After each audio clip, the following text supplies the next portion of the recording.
Sir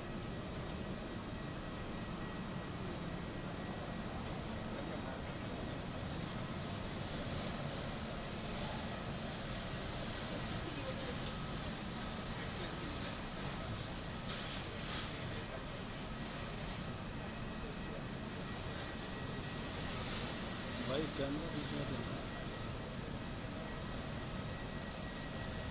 आगे lens आ रहा है।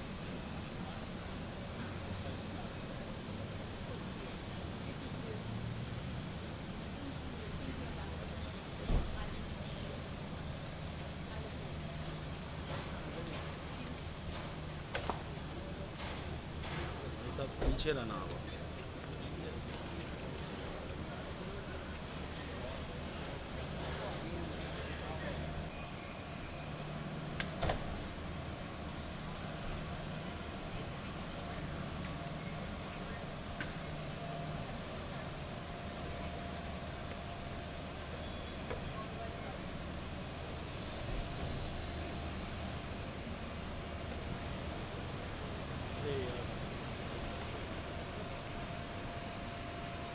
हमारा हाथ आ रहा है।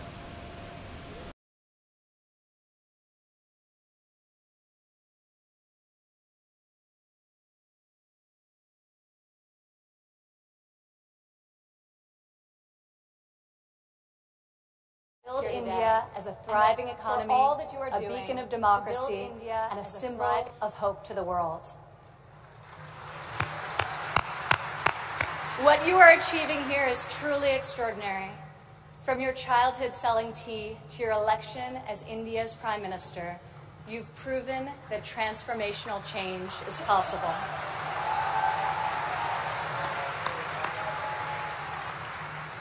And now you are bringing that promise to hundreds of millions of people across your country. Thank you. To the people of India, I want to congratulate you as you celebrate the 70th anniversary of your independence. You are celebrating it as the world's largest democracies and one of the fastest growing economies on earth.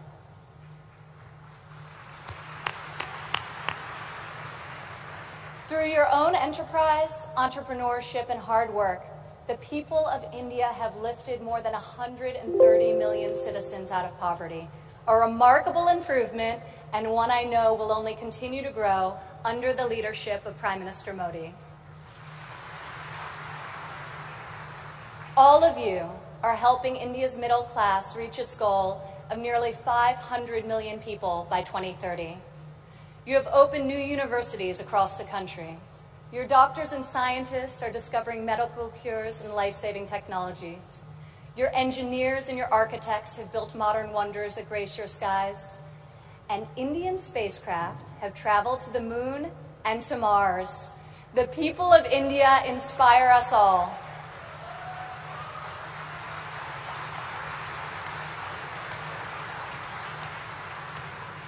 This is the first time India has hosted the Global Entrepreneurship Summit. It is a symbol of the strength and friendship between our two people and the growing economic and security partnership between our two nations. As President Trump said earlier this year, India has a true friend in the White House.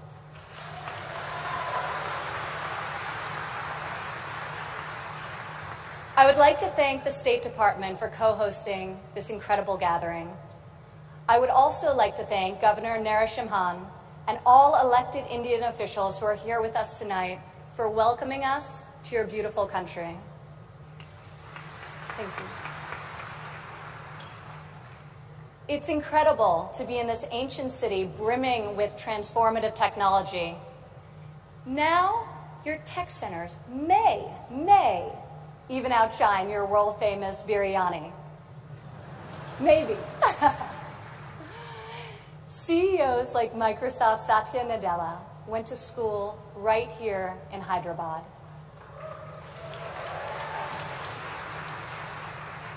Just a few kilometers away, T-Hub's brand new facility is set to open next year and will become the largest incubator in Asia. In this city of pearls, the greatest treasure is you. the dreamers, the innovators, entrepreneurs, and leaders who never give up, never abandon your aspirations, and always strive for a better tomorrow. Today, we come together to celebrate what is happening here in India, what is happening in the United States and all over the world. Entrepreneurs are revolutionizing our economies and improving our societies. You are rewriting the rules. You have the inspiration and drive to serve our communities through the projects you start and the businesses you build. You have the grit, the perseverance, and the will to succeed. Each of you started with an idea. You've worked long days and nights to code the next robot, create the next app, find the next cure, and discover the next breakthrough to improve the lives of millions of people. Some may have tried to convince you that the risks are too great, the rewards too small. But you are here today because you are not afraid to fail. You want to own your future. So I want to congratulate you on all that you have already accomplished.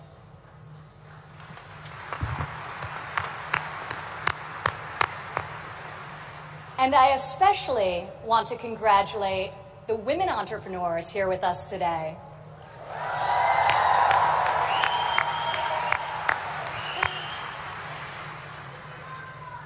Thank you.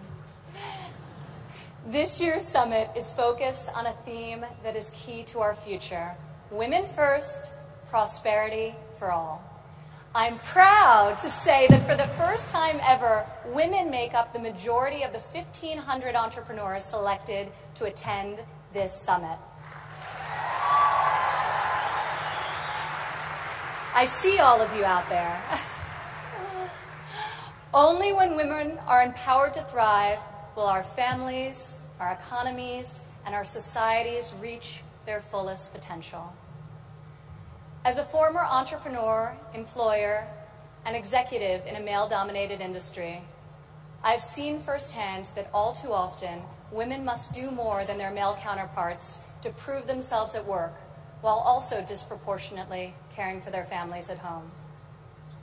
After my father's election, I saw an opportunity to leave my businesses for the privilege of serving our country and empowering all Americans to succeed. Our administration is advancing policies that enable women to pursue their careers and care for their families, policies that improve workforce development and skills training, and policies that lift government barriers and fuel entrepreneurship so that Americans can turn their dreams into their incredible legacies. In the last decade, women have made remarkable strides in starting new businesses. Globally, between 2014 and 2016, entrepreneurship activity amongst women has increased by 10%. In the United States, within the last decade, the number of women-owned firms has grown by 45%. Even more promising, minority women have started nearly 8 in 10 new woman-owned businesses.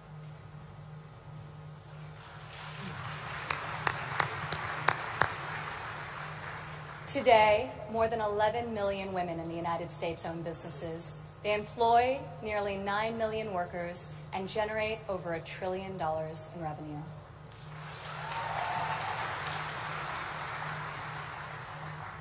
Many women become entrepreneurs and job creators out of necessity.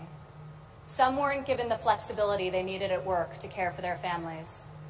Others lacked professional sponsors or weren't given a fair shot at a promotion. Instead, women, like the many here today, are charting their own courses and achieving incredible feats. Fueling the growth of women-led businesses isn't simply good for society, it's good for our economy.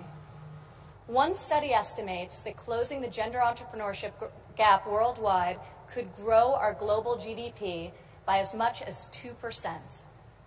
The women in this room can lead the way in closing that gap and ushering in a new era of greater prosperity.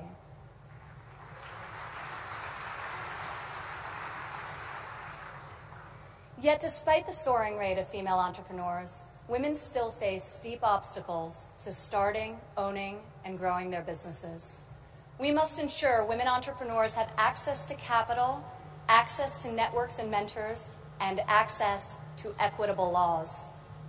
In developing countries, 70% of women-owned small and medium-sized businesses are denied access to capital. The result has been a nearly $300 billion annual credit deficit for women entrepreneurs in the developing world. In the United States, a Harvard Business Review report found that investors ask men questions about their potential for gains, whereas they ask women questions about their potential for loss. This could in part explain why women entrepreneurs received less than 3% of venture capital funding in 2016. We are working hard to reverse this trend. The U.S. Small Business Administration, for example, increased lending to women by over $500 million this year alone.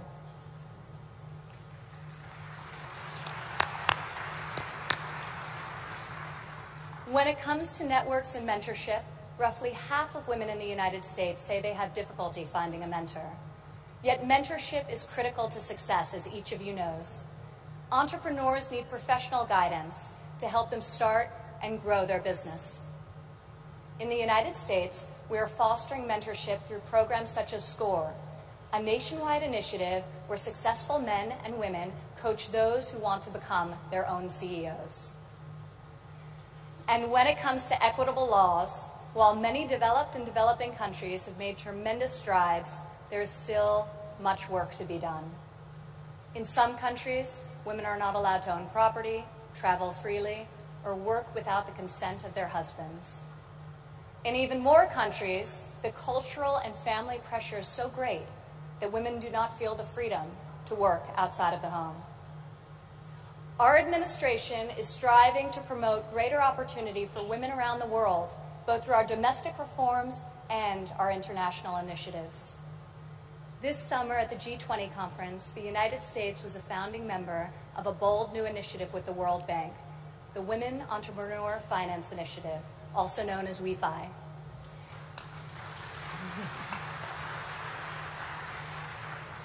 This facility provides access to capital, networks, and mentorship for women in developing countries. WEFI is the first facility to support women entrepreneurs at this scale, and we anticipate it will be able to leverage in excess of $1 billion in public and private financing. This facility also seeks to address the legal and regulatory barriers that limit opportunities for women entrepreneurs. In the last decade, USAID has promoted women's entrepreneurship through a number of programs, including providing microfinance loans to women in Afghanistan and bringing internet access to women in Nigeria and Kenya. USAID Administrator Mark Green is here with us today. Where are you, Mark? Thank you, Mark. I want to thank Mark and the entire U.S. delegation for their tireless work to improve the lives of millions, both domestically and abroad.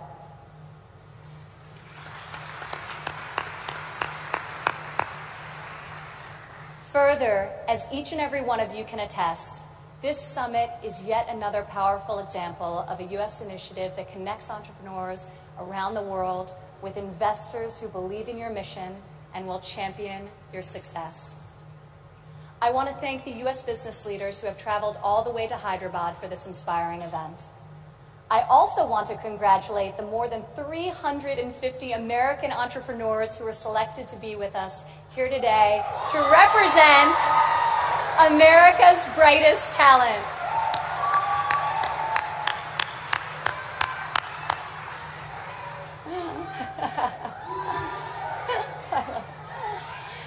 I think I found your section. Thank you. At home, our administration is committed to empowering women entrepreneurs through domestic reforms. In the past 11 months, we have expanded apprenticeship programs and prioritized STEM education to ensure that women and men have more opportunities to master the skills that drive progress in the 21st century. We have dramatically reduced job-crushing regulations, which disproportionately hurt entrepreneurs and small business owners. And we are laser-focused on passing long overdue tax cuts. This will provide much needed relief to working families and to businesses of all sizes. Also this year, for the first time ever, the President's budget included a proposal to establish a nationwide program for paid family leave. We are committed to supporting women and men who work both inside and outside of the home.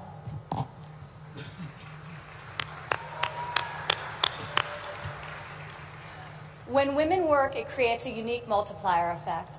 Women are more likely than men to hire other women, to give them access to capital, mentorship, and networks. Women are also more likely to reinvest their income back into their families and their communities. Here in India, I want to applaud Prime Minister Modi for his firm belief that the progress of humanity is incomplete without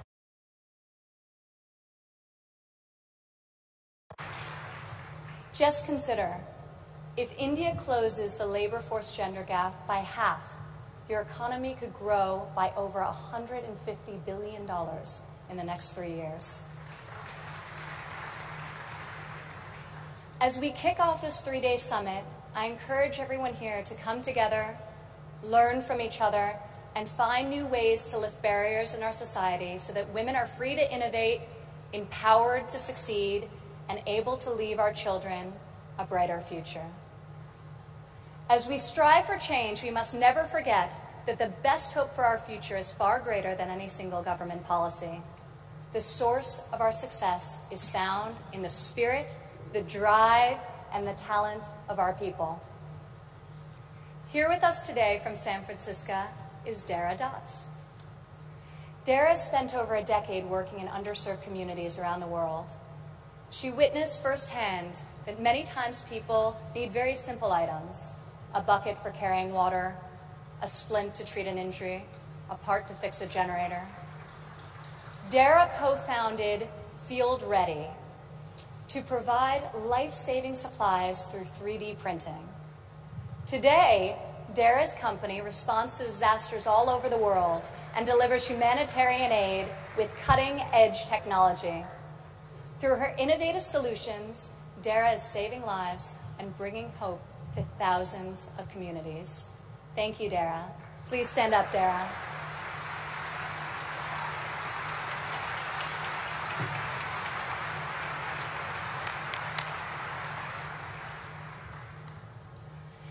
Rajlakshmi Bhartakar joins us from Bangalore, India. When her son began having seizures at a young age, she decided to create her own solution to better monitor his health. Stand up.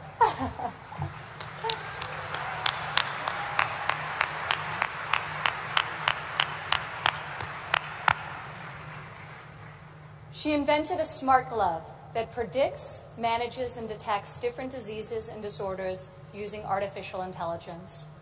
Now her company, Terra Blue, aims to make specialty healthcare accessible in even the most remote places in India. Rajlakshmi, your courage and determination is truly remarkable. Congratulations. Thank you.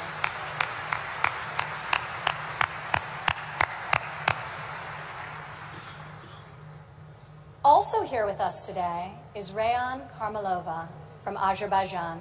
Rayan, please stand up.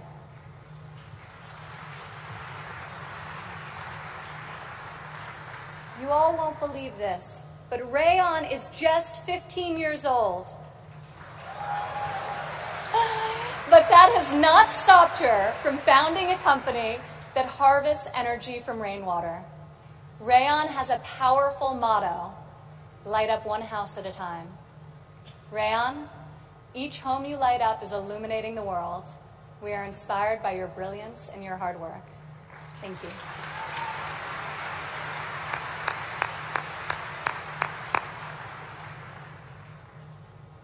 These women represent the vision, the ambition, the grit of every entrepreneur here today.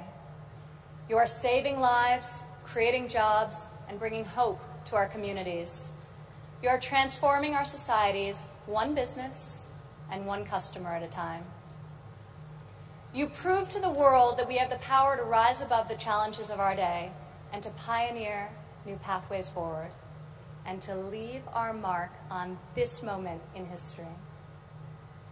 Just think about how much better the world would be if all of us, men and women, are empowered to dream big, aim high, and work together towards a more just and prosperous future. A future where mothers and fathers can work hard to build a better life for their families, where boys and girls can go to school, discover their talents, and pursue their ambitions, and where people of all nations can live and work together in dignity and in peace. This is the future we can, will, and must build together. And this is the promise of the visionaries gathered in this room today. Thank you.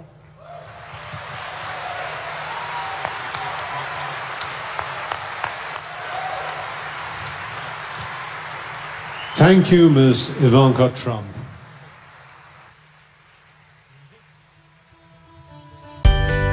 Friends video మీకు నచ్చినట్లయితే like చేయండి, share చేయండి, comment చేయండి.